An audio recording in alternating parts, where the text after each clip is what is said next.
America के इस खतरनाक वाले प्लानिंग का कानो कान किसी को खबर नहीं हो रही है।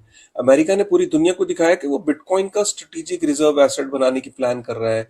जो उसके पास बिटकॉइन उसने सीज किए थे उनको वो कभी सेल नहीं करेगा।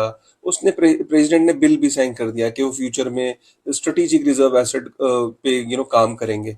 तो पूरी दुनिया को लगा कि जो अमेरिका है ना वो बिटकॉइन के पीछे पड़ गया है। बट एक्चुअली में अगर आप देखो ना तो उसने क्या करा कि जो सबसे इंपॉर्टेंट पिलर्स हैं क्रिप्टो इंडस्ट्री के, उसमें सबसे पहला जो सबसे बड़ा है वो बिटकॉइन है, दूसरे पे इथेरियम है और तीसरे पे स्टेबल कॉइन्स है।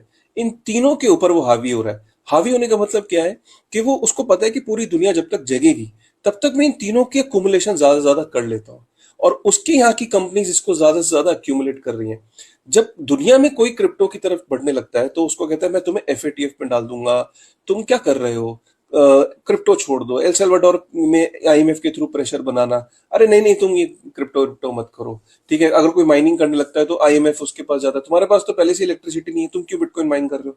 लेकिन सारे काम वो खुद कर रहे हैं। मैं आपको बताता हूँ, आज की डेट में जो बिटकॉइन की अगर हम बात करें तो बिटकॉइन जो है ना, जो ट्रेजरीज के अंदर है, जो पब्लिक लिमिटेड कंपनीज हैं या ईटीएफ्स है, तो 3.63 मिलियन जो बिटकॉइन है वो उसकी या तो ईटीएफ्स में, जो अमेरिका की ईटीएफ्स हैं, या जो पब्लिक लिस्टेड कंपनीज है उनके पास है।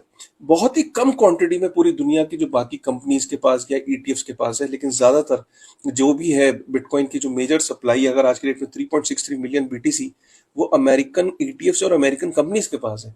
और अगर हम बात करें ना, तो अगर हम इथेरियम की बात करें, इथेरियम के ऊपर भी अब वो हावी हो रहा है, सिर्फ बिटकॉइन के ऊपर नहीं।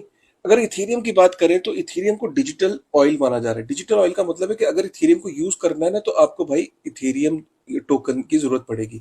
तो इथेरियम की भी वो क्या कर रहा है कि अपनी कंपनीज को, अगर मैं आज की आपकी डेट में बताऊं, तो 2.13% की जो सप्लाई है इथेरियम की, मतलब 2.57 मिलियन जो इथेरियम है, वो वहां की जो पब्लिक लिस्टेड कंपनीज है उनके पास है।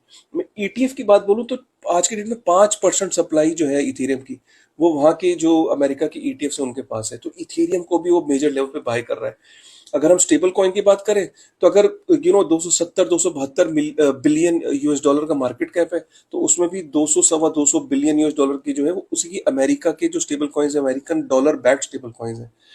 अमेरिका क्या कर रहा है, पूरी दुनिया को दिखा रहा है कि वो बिटकॉइन की बात कर रहा है, लेकिन एक्चुअली में वो बिटकॉइन के साथ इथेरियम और स्टेबल कॉइन्स, इन तीनों चीजों को लेके चल रहा है। जब तक दुनिया जगेगी, रियलाइज करेगी, इसमें वो काफी लीड ले चुकेगा। और जो जिसको समझ आ भी रही है तो उसको वो धमकाता है कि तुम क्या कर रहे हो ये। ठीक है, तो ये है अमेरिका की प्लानिंग। दोस्तों के साथ शेयर जरूर करिएगा अगर समझ में आई आपको ये बात।